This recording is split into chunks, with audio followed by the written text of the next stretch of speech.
We're so grateful that you joined us today for this Changing the Way We Care webinar with our friends from Catholic Relief Services. I'm going to share a quick screen here with these phenomenal bios of our presenters today.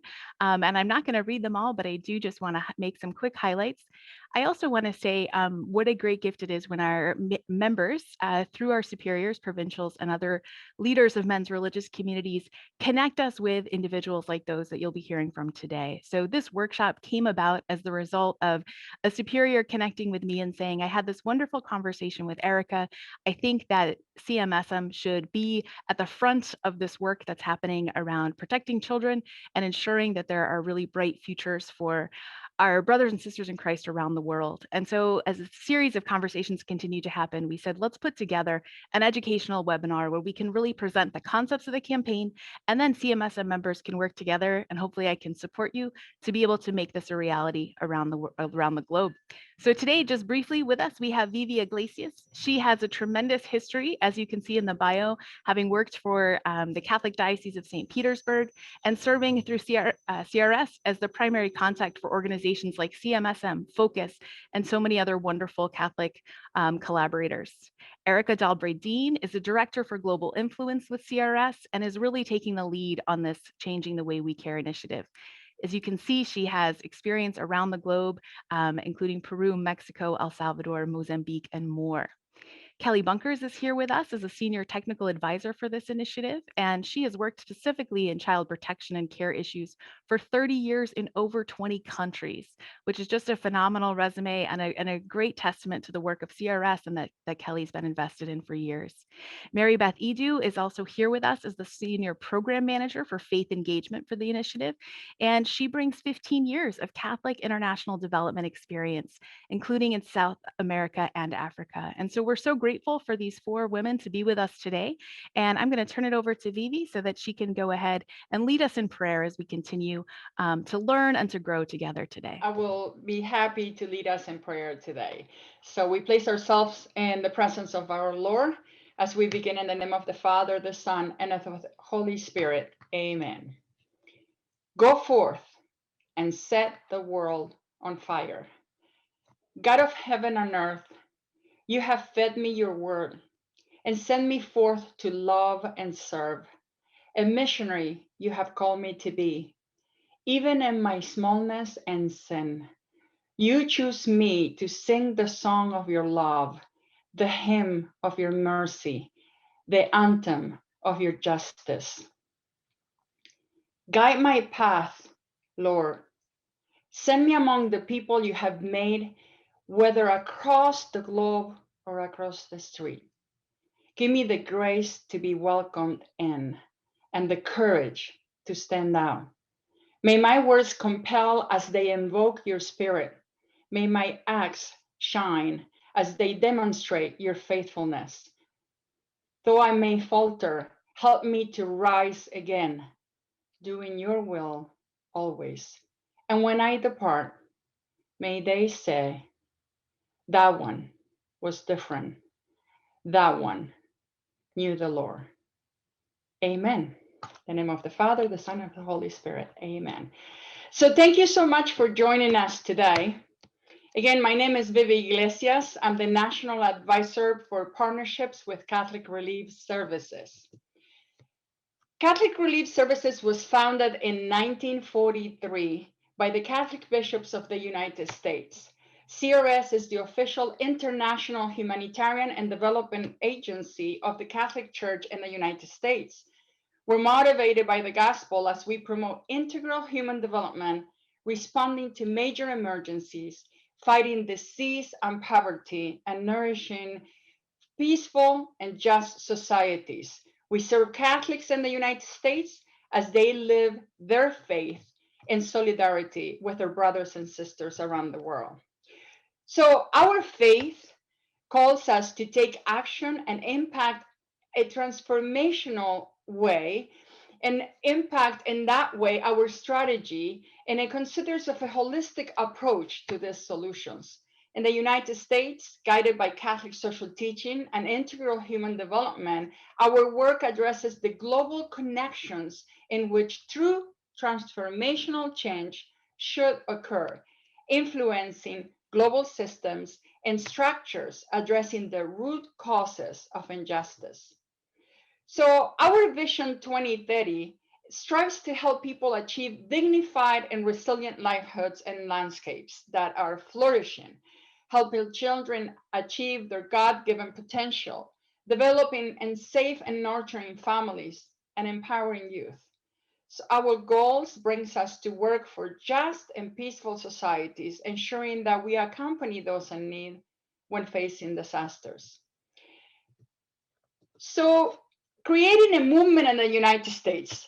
In the United States, we invite you to join as we strive to create a movement mobilizing Catholic Church in action to combat global poverty, violence, and injustice. And our CEO, Sean Callahan, some of you might know him, explained the urgency of this moment very well.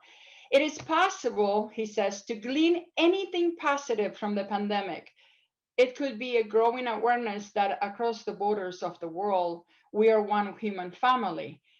We're all in this together, he continued, and we need to make sure that these sisters and brothers have the same benefits we have. And he says, we know from experience that if we join together, there is nothing we can't accomplish. How are we doing this in the United States? By promoting our Lead the Way campaigns on migration and hunger, inspiring a belief that changing the world is possible as we focus on campaigns that align to our Catholic priorities and invite the faithful to take impactful action.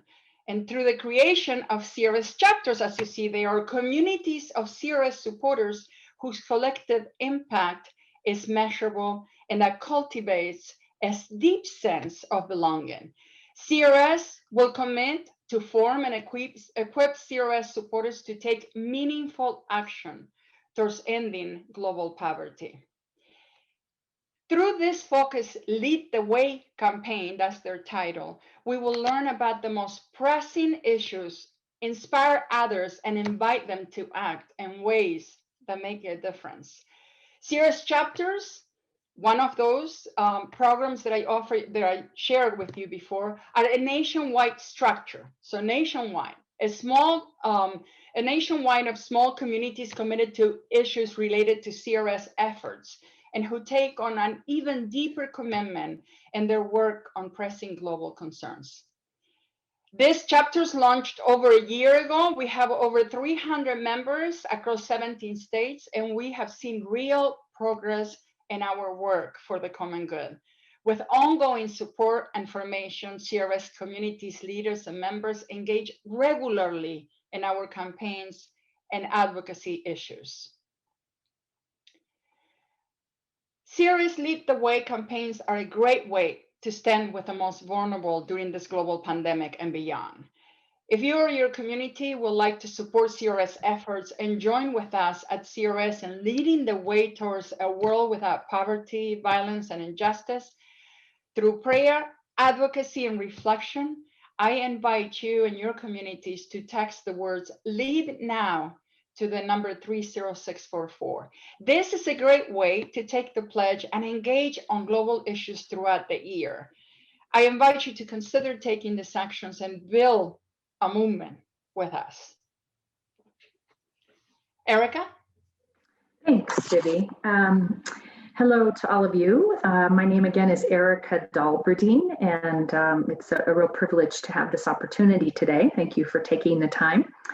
Vivi just told you a bit about the CRS 2030 vision, which, as you heard, includes helping families and communities thrive in the face of disaster, strengthening livelihoods, and also helping to build stronger families so that their children can achieve their God-given potential.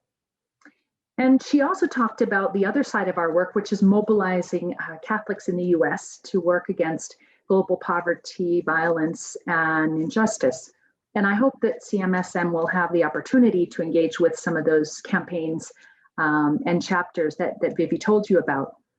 But I wanted to point out, before I turn it over to my colleague who has the expertise in this area, that the issue we're going to talk about today in more depth, the institutionalization of children, is really intricately linked to these larger issues that CRS has been working on for so many years of global poverty, hunger, and violence. The fact that so many children, as you will hear, around the world are currently living in institutions, or what we typically call orphanages in the US, and that many other children are at risk of being placed in orphanages because their families believe they really have no other way to ensure that their children are fed and kept safe. This is really a symptom of global poverty and inequality. Back in the fall of 2019, some of you may recall, CRS shared a survey called US Catholic Support for Residential Care Overseas with several national Catholic organizations, including CMSM. And the idea was to get a more accurate idea of how many Catholic organizations in the US are currently supporting, either with financial, material, or volunteer mission support, these kinds of institutions overseas, so that we could begin a dialogue about ways to begin transforming some of this support. And we're grateful because at least 1/3 of the CMSM members replied to that survey, and that has really helped inform our efforts going forward. So I wanted to also thank you for that. But without further ado, I'm going to turn it over now to Kelly Bunkers. She works with the CRS partner organization Maestro International, who's been implementing this project with us for the last 2 years. The project that we call Changing the Way We Care. It's really more than a project. It's a global initiative, which you'll hear about, that involves quite a few partners and participants at various levels. And she will lead you through a discussion of, in much more in depth, of this issue that we're trying to help bring you into dialogue with us about today. So thanks again for your interest. And Kelly? Thank you, Erica. I really feel privileged to be able to speak about a topic that I feel so passionately about. And as Vivi and Erica both mentioned, supporting children, allowing them to thrive in families that are committed to their safety and well-being really is a strategic priority of Catholic Relief Services. And one of the ways in which they do that around the globe is through the Changing the Way We Care initiative. And we do this work on 3 different levels with a variety of different actors and 3 different focus areas. The first is really to work with national governments in the countries where we have the initiative and promote and engage in the development of relevant laws and policies, guidelines, training programs, all aimed at really supporting families and enabling them to best care for their children. The second is we really work with communities and directly with families to both strengthen families so that they are prevented from ever having to separate and place their child in an orphanage. And the other part that we do is we work with orphanages and communities and families to reunify children back into family-based care. And then we work at the global and regional level to really use the findings, use the results that we have at the country level to promote this global movement. And one of the really, I think, important groups that we work with in this effort are faith-based organizations. Next slide, please. Thanks. So you might be asking yourself, why is this important? And we believe it's important because there are 3 to 8 million children currently living in orphanages around the world. And if you're like me, you're probably also saying, why is there huge variance in those numbers?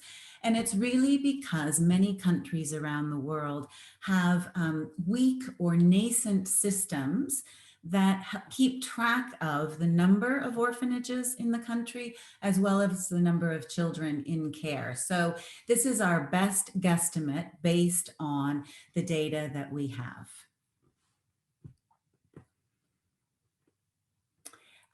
Although we also know that of those large numbers of children, 80 to 90% of those children have at least one living parent. I want that to sort of set for a minute. It's a pretty astounding figure. So we know that orphanage is actually a misnomer because the majority of children in care are not orphans at all, but they're there because of poverty combined with illness, disability, violence in the household, and in many cases, limited or no access to basic services like health and education. So really what changing the way we care is trying to do is sort of shift the paradigm so that families don't feel like the only option they have to care for their child is to place them within an orphanage. Next slide, Mary Beth. Thanks. So you might be asking, what is care reform? And to put it in simple language, we sort of view care reform as a three-pronged approach that really aims to strengthen and promote safe and nurturing family-based care for all children. And we do that through strengthening families. We really work to provide direct social work assistance and home visitations, positive parenting interventions, or household economic strengthening, but really looking at ways that we can empower families and give them the services and the support that they need to care for their children. We look at expanding what we call alternative family-based care. So that can be extended family care with kin or temporary foster care, because we know that there will be situations where children can't remain with the biological family. And so we do look for family-based options for those children. And we work towards planned and supported transition from orphanage-based care to more community and family-based services. So again, sort of shifting that paradigm and looking at ways that we can keep families together or get families back together rather than rely on orphanages. So I think it's really important. The foundation of changing the way we care is based on what research tells us of the benefits of family care. And we know that children who are raised in safe and caring families have better physical, cognitive, emotional, and social development outcomes. They just do better. Secure attachment. We all know from child development theory that creating a foundation between a child and a permanent caregiver is critical for developing that lifelong foundation that helps build lasting relationships and a sense of belonging. We know that within families, it's a critical place for children to develop morals, share values and skills that then goes on to be part of molding their own family environment as they become adults. And that unique positive sense of identity, security, and belonging that comes from being part of a family. And even bigger than that, we know that families are the basis of communities, and strong communities make strong countries.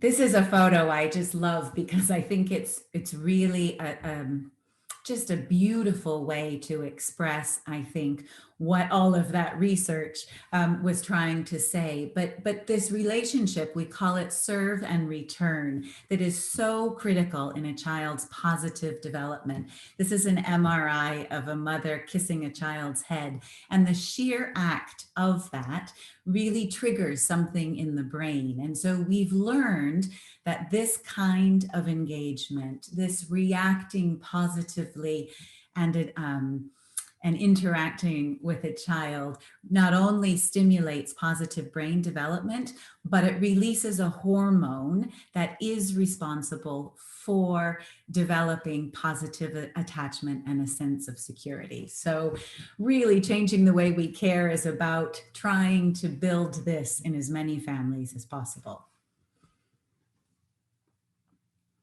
So what countries are we currently working in and why? As you can see from this slide, we're in 7 different countries: Guatemala, Kenya, Moldova, India, Haiti, Lebanon, and Indonesia. And we're there very intentionally. We picked 1 country per region because we really wanted to have a model or demonstration country that could share learning with other countries in the region. All of these countries not only have geographic diversity, but they're different socioeconomic settings. Some are low socioeconomic and others are medium to high. There is different government commitment to care reform in the different countries. In some of them, it's very high, and in others, it's just beginning. We also have different levels of civil society engagement across the 7 countries. And the role of faith-based organizations specifically and faith-based leaders in care varies across the countries, and we have some really wonderful examples we'll talk about later. And then the diverse reasons that children go into care. And for example, in Kenya, we know that the vast majority of children go into orphanages to access education or health services. Whereas in Lebanon, the vast majority of children are there because they are children of single mothers, and the stigma that exists in that society results in children being placed into orphanages. So I wanted to highlight a couple of the countries where we are working and present and give some examples of what we're actually doing there. So Kenya is a wonderful country that I have been very privileged to live in the last 6 years, but we are building relationships, designing policies, strategies, and tools with key government ministries and other actors that are involved in this. So really trying to put a legal and policy framework together that promotes the core areas of care and family-based care at that. We're raising awareness around the issues at community and national level. And we do this through radio programs, national television shows, and messages in churches. We have reunified hundreds of children that were living in orphanages and are now in families, and we continue to support those families so that they are able to continue to care for those children. And we've provided support to prevent separation of families. This has been especially critical during the pandemic, where families have just been faced with a wide range of issues. We are looking at strengthening family-based alternatives, so strengthening the ability of extended family to care for children, as well as temporary foster care. And we're promoting more inclusive services and support for children and families that have disabilities. And this is especially important because we do know how difficult it is at times for children with disabilities to live at home. And so trying to help families access those critical services so that they can support their children and children can be integrated into the community. And now to Guatemala. So again, in Guatemala, our team there have actively reunified dozens of children back into families, and we have many more who are in the process. We've also provided economic support to families who have been affected by COVID to prevent any kind of unnecessary separation. We also work very closely with 4 government bodies who are mandated with child protection and care at the national level, as well as local authorities who are becoming much more involved in supporting their communities and finding ways to keep families together. We're designing parenting programs that provide information and support families in taking on nonviolent practices towards discipline, promoting healthy communication, stress management, and that really work towards promoting positive child development. And again, in Guatemala, we're working on public awareness campaigns that are aimed at changing attitudes towards orphanage care in general, family separation, and really trying to get the message across about why families are so important. And I think a particular area of interest for this audience is our engagement with faith-based actors. And again, a couple of examples. In Kenya, we have been working closely for many years with the Association of Sisterhoods Kenya, which is a national network, and they are on their own journey looking at care reform. And we've been able to partner with them in some really interesting and innovative ways. We're also working in close collaboration on the Kenyan coast with the Coastal Interfaith Council of Clerics, which brings together faith-based leaders from the Muslim community, Catholic, Protestant, Hindu, and traditional religions, and really trying to work together to find some collaborative ways to promote the core concepts of changing the way we care with those groups. And in Guatemala, we're working very closely with a national network of Protestant orphanages called Asocrigua, who have been on this journey as well, and we're finding ways to work together. And we're beginning to engage with the National Network of Catholic Orphanages, Confregua, as well as the Guatemalan Episcopal Conference. So some really exciting things happening there, as well as having individual relationships with different faith-based organizations that are working in Guatemala. And something that I'm particularly excited about is planning for some virtual exchanges between a network of sisters in Uganda who have been involved in care reform and putting them in touch with our Catholic partners in Guatemala and really promoting some cross-learning amongst that group. And in the Republic of Moldova, we're beginning our engagement with the Romanian Orthodox, Catholic, Protestant, and Jewish communities to see what might be ways that they can join this effort and see how they can support these joint objectives that we have. And I think to sort of end my presentation with a pretty powerful message, I wanted to introduce a very short video from a dear friend and colleague of mine, Stephen Useembe from Kenya. Stephen spent 14 years of his childhood in an orphanage, and that experience has really, I think, driven him to be one of the strongest voices around family-based care, not only in Kenya, but at the global level as well. And I think the short message from him is a pretty powerful way to get us thinking about this issue.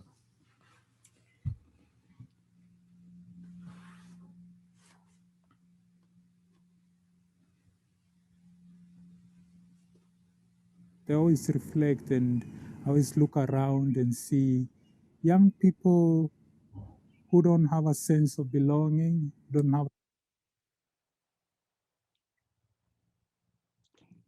a sense of identity, people who don't have people to really go to when they need moral support.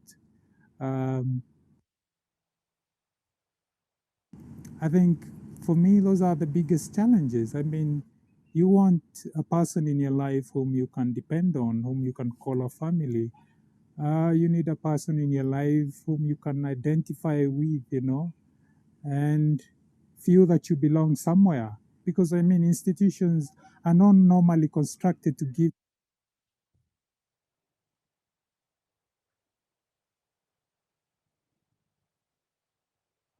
you that.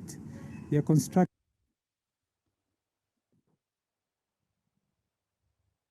Okay. little technology challenge, but I would encourage all of you, if you have time, to look at the link and listen to Stephen and hear his powerful message, which is keeps me motivated to do what we do. And now I think I'll pass it back to Bethany. Thank you. Thank you so much, each of you, for the gift of your time. And there's so many things I'm struck by. There's a couple of questions to pose, but just first, I want to sit with the sacredness of this work. I mean, this is a tremendously complex topic. When you showed the number both of countries that this work is taking place in, just in almost in a pilot way, and then the complexities within each region, right? Yeah, so I want to sit with that where God is at work in the world, where you are doing the labor, and where your companions on the ground are trying to make sense of these topics. So just yeah, in gratitude for that.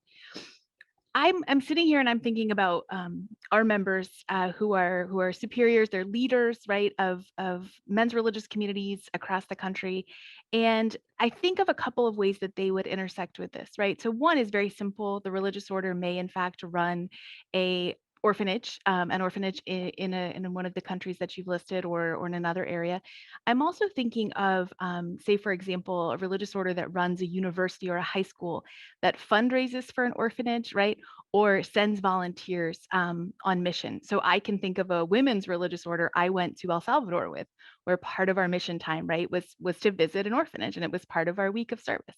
So can you address, or maybe somebody from the team, on the one hand, I think you're probably talking more about the religious orders and faith-based organizations that run an institutional care facility, but can you address the other side as well? Any thoughts or observations about where do we start to shift this if we're on this side of the country, of the border? Great. I think, should I jump in? I think those are great questions, Bethany. They are questions that we get very often.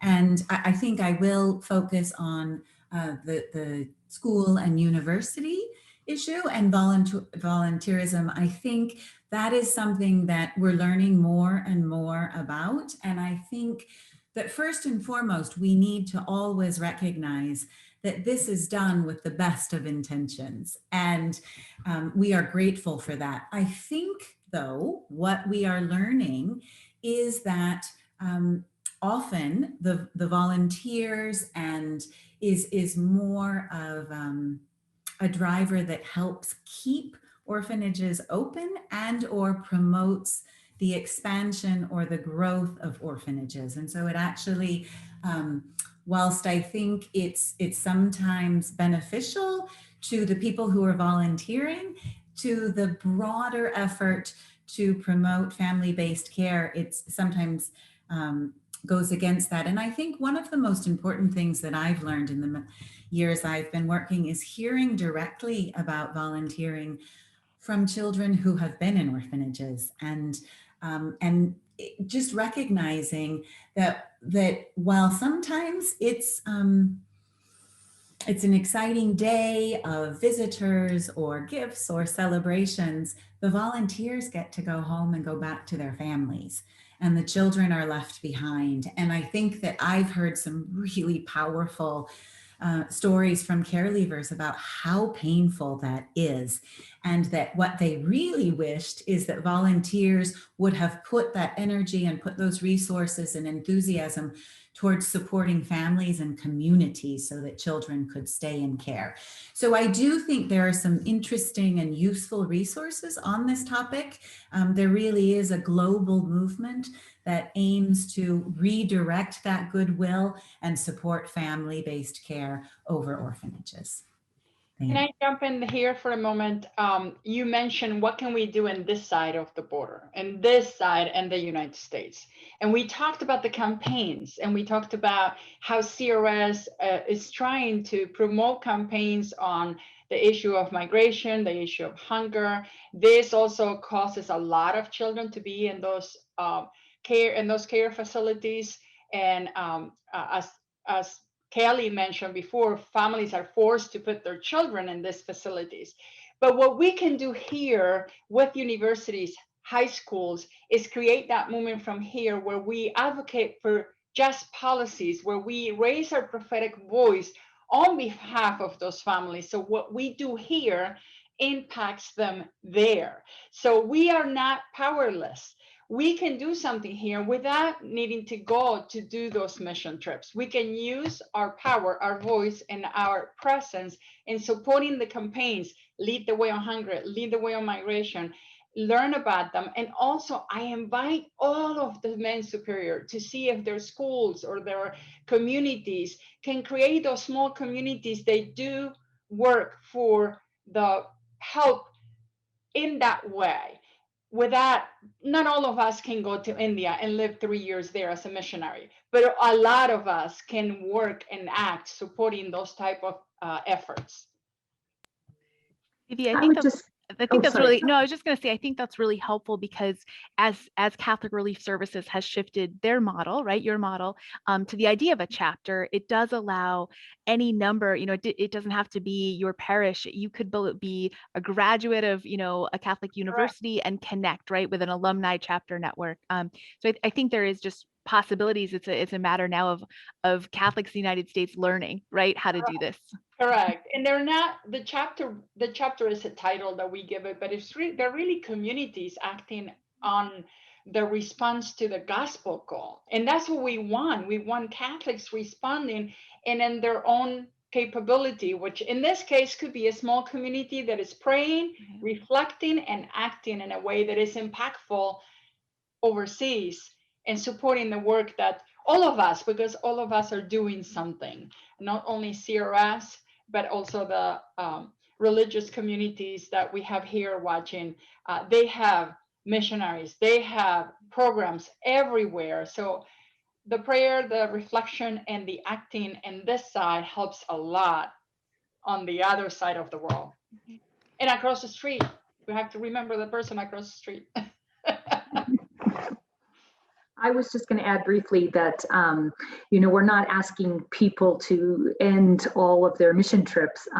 There's certainly many ways to rethink mission trips, and we add resources, our own and those of other partner organizations that we work with that can help religious orders and other organizations sort of rethink how to plan mission trips so that they really are looking at this issue more of building stronger, resilient families that can help children stay in their homes. And also we have examples of religious orders who are who've been running institutions and have entered into a process of transition, gradual transition. And we're also able to help advise and guide those organizations that might even just want to explore what it would be like to begin to transition an institutional facility for children to more of a family and community support center. So those are all things we could talk about if there's interest later. I do think that's of great interest, Erica, is the idea, you know, I think about it in the United States, right, where so many men's and religious communities had neighborhood schools, for example, right? And I'm located in sort of Philadelphia, New Jersey area. And, you know, you have a neighborhood school, the community demographics change, the neighborhood changes, but the footprint is still there, right? And so I've had the privilege two times in a row for faith communities to repurpose an old school or an old convent and to, you know, put it back out into the neighborhood as a community outreach center, particularly for immigrants and refugees. So I'm just thinking, you know, why could that not be the case, right, with an institutional care facility? So if you have another couple minutes to just maybe share a little bit about what that starts to look like where the conversation starts in leadership and maybe where it continues on the ground. Would like to take that one, Mary Beth or Kelly? I'm happy to, sure. I think you gave an absolutely perfect example, Bethany, of what can happen. And I think that what we are working together with our partners in the different countries is really identifying those organizations, many of them faith-based, that are interested in sort of changing their paradigm, making that transition. And I think that we want to accompany them, and first and foremost, really want them to understand that it's a journey and it's a process and it takes time. And what we've learned over many years is first and foremost, reunifying children back into their families is a process that requires time and patience to make sure that the path is prepared and that it's supported afterwards, and really working to develop that plan and vision of how the institution itself, as well as the human resources, the staff that are dependent upon it for jobs or for their own charism in the case of some of the sisters that we work with. So really trying to create a vision of how they can continue to support children and live out their commitment to faith, but in a way that supports family-based care and communities. And so we do have examples, and we're working hard to document those cases where they've turned into daycare centers, for example, so that working mothers don't feel that the only way they can have a job and be a parent is to place their child in an institution, or services for children with disabilities, because we know that children with disabilities have much higher rates of being placed in orphanages in many countries. So what are some services that could be offered to support those children and families within their own communities? Erica or Mary Beth, maybe you want to add something? Sure, I'll jump in here. Hello, everyone. Yeah, I think that we're right now with changing the way we care at a really critical moment where I think we're just starting to get the Catholic Church around the world and the Catholic community of the United States really going on this idea of family care. And it's such, in many ways, it's such a part of who we are as Catholics to have the importance and the value of families.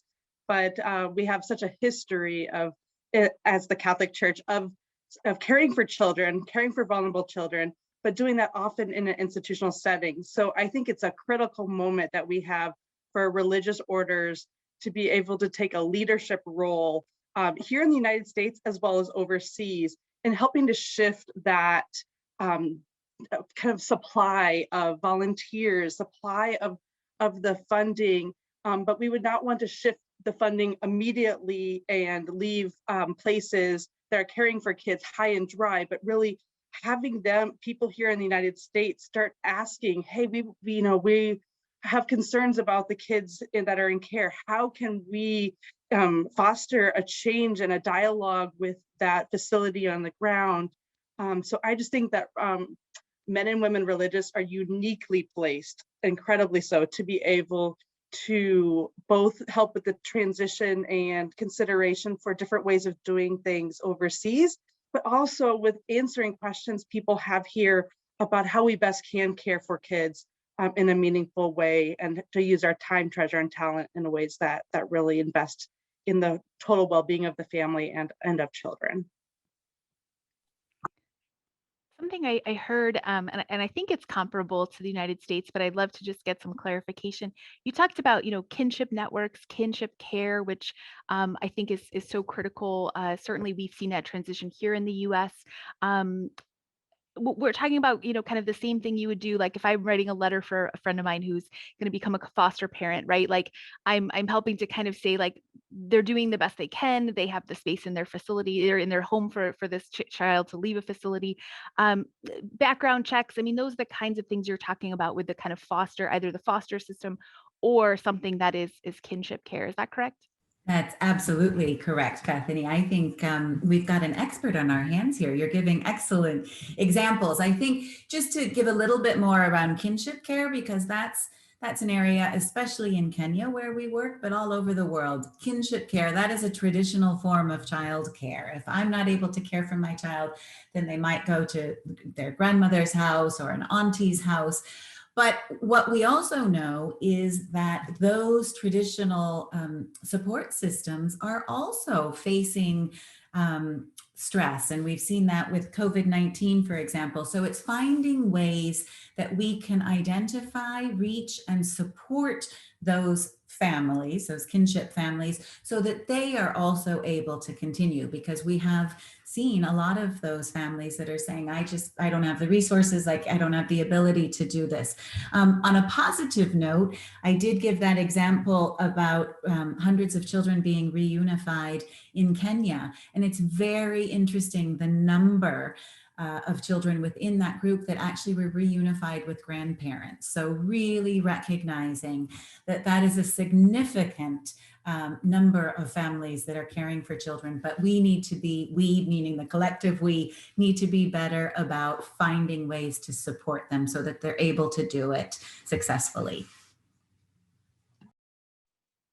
I think about, so often with foster reentry in the United States, right? Even if you're thinking about orphanages or institutional care, at some point, people are going to transition out, right? And so what a gift if you were to, as a younger child, be in a home community with relatives, with people that can, connect you with an educational opportunity or a lead for a job, in a local community, and how much stronger a neighborhood, a community could be, a village could be over time, right? If you're there with your community, whether that's your language community, your cultural community, your family, religious, etc. So I'd love to, if there are any cross-cutting questions. I don't have any questions from the chat, so if they're at this point, so if there are things that you heard your colleague say and you want to jump on that and make sure it gets said, now's the time to do it before we finish up today.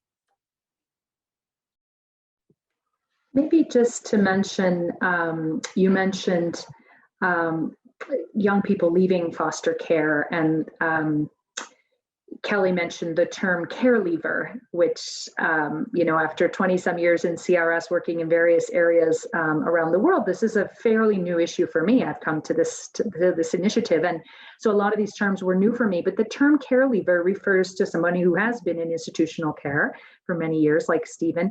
And what's really interesting about this work is that it's putting care leavers at the center of the advocacy work, of the effort to build new systems in the various countries where we're working. And so part of our work is to strengthen associations of these care leavers who have come together to provide mutual support to one another, to help deal with the trauma of family separation in their lives, to deal with what the huge challenges of coming out of care and reintegrating back into society. But we're really helping them to become self-advocates, to become part of the dialogue, a policy dialogue in their countries about how to build a new system. Just helping even with to advise in some cases these transitions of orphanages that are trying to become family or community support centers. So it's really exciting to see the way that these young people who face such huge challenges are coming out, telling their stories, and really being strengthened and empowered to be a voice for change around this issue.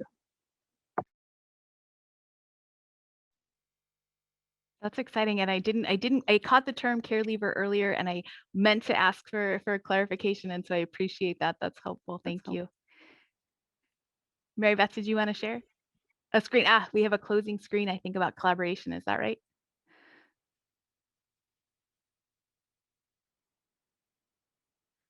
We're going to give you an opportunity here to see how to get in touch with our speakers today. So here we have on the screen, Mary Beth, do you want to walk us through this? Sure, I'm happy to.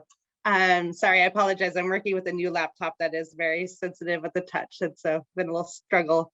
But on this screen, as you can see, we have two people's contact information. We have Vivia Iglesias, who shared with us about our national partnership opportunities and ways to get involved through Lead the Way, the Lead the Way campaigns and chapters. So if you are interested in getting your congregation involved with Catholic Relief Services work in ending global poverty at large, Vivi is the best person to get in touch with about that.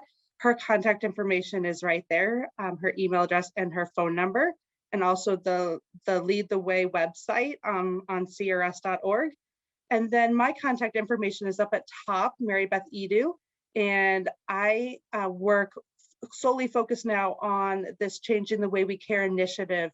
And my role as Senior Program Manager for Faith Engagement is to accompany faith congregations and our overall strategy and how we are going to be able to really get the Catholic Church and others of goodwill involved in this important issue of helping families stay together and the best well-being of kids. So my contact information is there as well. So we welcome you to get in touch with us directly, or also through Bethany would be another option. So thank you very much.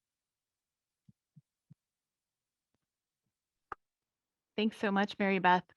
We've had a series of webinars over the course of the pandemic, and I think even as we collectively, as here in the United States, transition back to some face-to-face, hopefully, as we continue to pray for vaccinations and other interventions to help us do that.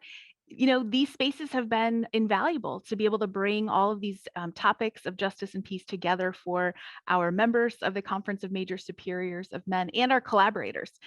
So often if a superior can't participate, they're really able to designate someone else from a high school system or a university network or one of the apostolic works or other ministries to be a part of it. So we're grateful for your time today. I'm just going to look to my colleague, David, see if David's still here. And I don't have anything else. If anybody else wants a closing word, but then we'll turn it over to our program coordinator to close us out today.